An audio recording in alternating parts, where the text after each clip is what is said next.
మా ఈ సంవత్సరం మీకు వైఎస్ఆర్ చేయూత అందిందమ్మా?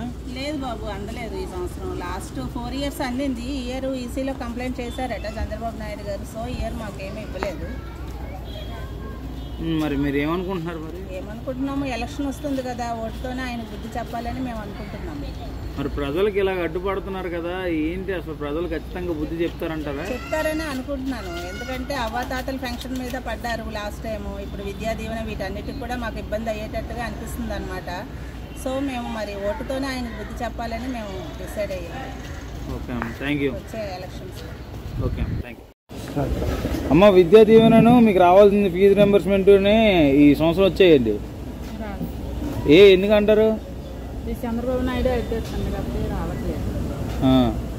మరి దాని మీద మీ ఆలోచన? చంద్రబాబు నాయుడు అడ్డేస్తాను, ఆడేప్పుడు అడ్డడానికి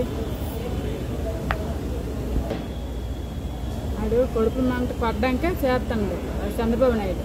వాళ్ళ అమ్మ కొడితే నా వాళ్ళ అమ్మ కొడితే వాళ్ళ ఇంట్లో దిచ్చేస్తాడు. ఆడేప్పుడు జగన్ ఇస్తాడు మాకు. జగనే మమ్మల్ని చూస్తాడు బాగా, మా పిల్లలు లేని మమ్మల్ని లేని. ఈ చంద్రబాబు నాయుడు ఎప్పుడు అడ్డుకున్నాడు ఈ పథకాలేను. చంద్రబాబు నాయుడికి మరి ఓటు వేయక్కర్లేదు, జగన్కే వేయవాలి, జగనే గెలాడు. జగనానికి 13వ తారీఖున ఓటు వేసి ముఖ్యమంత్రిని జగనాన్ని చేయవాలి, చంద్రబాబు నాయుడు ఓడించాలి. మనడు దాకా ముసలి అడ్డుకున్నాడు పెన్షన్. ఇప్పుడు మా కొడుకు పడ్డానికి అడ్డుకుంటాడా? అడవుడు జగన్మూర్తిగా జగన్మూర్తికి గెలాలి. మాకు ఈ చంద్రబాబు నాయుడుకి అప్పుడు చెప్తాం, నేనేమి అడ్డుకున్నాడంటే అప్పుడు ఓట్లు అన్నీ చెప్తాము. అన్నా, చంద్రబాబు నాయుడు రైతులకి ఇన్పుట్ సబ్సిడీ రాకుండా కోర్టులో కేసు వేసాడన్న, దాని మీద మీ అభిప్రాయం ఏంటి? అది చాలా అన్యాయం అండి. ప్రతి సంవత్సరం చేస్తున్నారు, ఈ సంవత్సరం ఇలా ఆపేస్తాం, చాలా అన్యాయం. ఇది రైతులు చాలా ఇబ్బంది పడుతున్నారు దీనివల్ల. ఈ తక్షణమే ప్రభుత్వం చర్యలు తీసుకుని దీన్ని రిలీజ్ చేయాలని కోరుకుంటున్నామండి. అలాగే తెలంగాణలో కూడా ఎన్నికల కోడ్ ఉన్నా అమలు అయిందండి, ఇక్కడే అమలు అవ్వట్లేదు. ఇది చాలా దురదృష్టకరం. మనకు చంద్రబాబు నాయుడు అన్నది మహాకూటమి కలిపి ఆపుతుంది. చాలా అన్యాయం అండి ఇది. జగన్ గారు చాలా మంచి పని చేశారు. ప్రతి సంవత్సరం వేసి కూడా దీని వల్ల ఆపేత వల్ల ఇబ్బంది, రైతులు చాలా ఇబ్బంది పడుతున్నారు. మీ పిల్లలకి విద్యా దీవెన పడిందా? పడ్డది బాబు, 4 సంవత్సరాలు పడ్డది.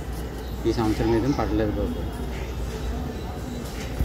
చంద్రబాబు నాయుడు వల్ల ఈసీకి కంప్లైంట్ పెట్టి యాక్షన్ బాబు. ఈ సంవత్సరం మానటి పేదలు బతుకులు చెడగొట్టడం తయారేటుపై రాక్షసులాగా చంద్రబాబు నాయుడు 13వ తారీఖు నాడు ఓటేసి చంద్రబాబు నాయుడికి బుద్ధి చెప్తాం బాబు. మా జగనాన్ని ముఖ్యమంత్రి చేసుకొని మా పథకాలను సాధించుకుంటాం. జగనానికి గెలిపించుకొని చంద్రబాబు నాయుడు బుద్ధి చెప్తాం. సంవత్సరాలుగా వైఎస్ఆర్ కాంగ్రెస్ పార్టీ జగన్మోహన్ రెడ్డి గారు విద్యార్థులకు విద్యా దీవెన, వసతి దీవెన ఇస్తున్నారు. కానీ ఈరోజు ప్రతిపక్షాలు మాట్లాడుతున్నాయి, డబ్బులు లేక ప్రభుత్వంతో ఇవ్వట్లేదు అని.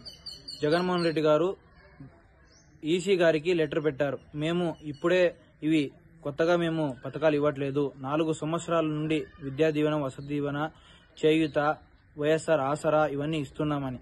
కానీ ఈసీ గారు పర్మిషన్ లేకనే మన ప్రజలకు మాకి డబ్బులు పడలేదు. కానీ చంద్రబాబు గారు ఇంత రాక్షస బుద్ధి ఎందుకు చూపిస్తున్నారో అర్థం కావట్లేదు. చివరికి విద్యార్థుల పైన కూడా మేము చదువుకోలేని పరిస్థితుల్లో మమ్మల్ని చదివిపిస్తున్న జగన్మోహన్ రెడ్డి గారికి మోసం చేస్తూ మాలాంటి విద్యార్థులకు ఎంతో మోసం చేస్తున్నారు తన రాజకీయం కోసం. ఈరోజు మాకు విద్యా దీవెన, వసతి దీవెన రాకపోవడం వల్ల మేము ఎంతో ఇబ్బంది పడుతున్నాం. దీనికి కారణం చంద్రబాబు నాయుడు. కాబట్టి ఈసారి యువత అంతా చంద్రబాబు గారు ఇలాంటి బుద్ధులు ఉన్నాయని చూసిన తర్వాత మేము కంపల్సరీ ఈ రాబోయే ఎన్నికల్లో మే 13వ తేదీన వైఎస్ఆర్ కాంగ్రెస్ పార్టీ పై మద్దతు ఉండి యువత, విద్యార్థులందరూ కలిసికట్టుగా జగన్మోహన్ రెడ్డి గారిని రెండోసారి ముఖ్యమంత్రి గారిని చేసుకుంటాం. ఎందుకంటే ఇలాంటి రాక్షస బుద్ధిని చూపిస్తూ ప్రజల సంక్షేమం, మేలు అవసరం లేదు, అతనికి అధికారం మాత్రమే కావాలి. కాబట్టి అలాంటి మా చంద్రబాబు వద్దు. మా పేదవాళ్ళైన మమ్మల్ని బాగా చూసుకునే జగన్మోహన్ రెడ్డి గారికే మా మద్దతు.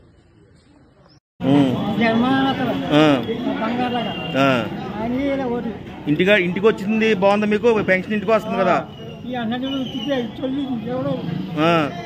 మరి 10 మళ్ళీ ఇంటికి తెచ్చిస్తా 4,000 అంటున్నాడు. చంద్రబాబు నాయుడు వస్తే 4,000 ఇస్తున్నాడు ఇవ్వడు కదా.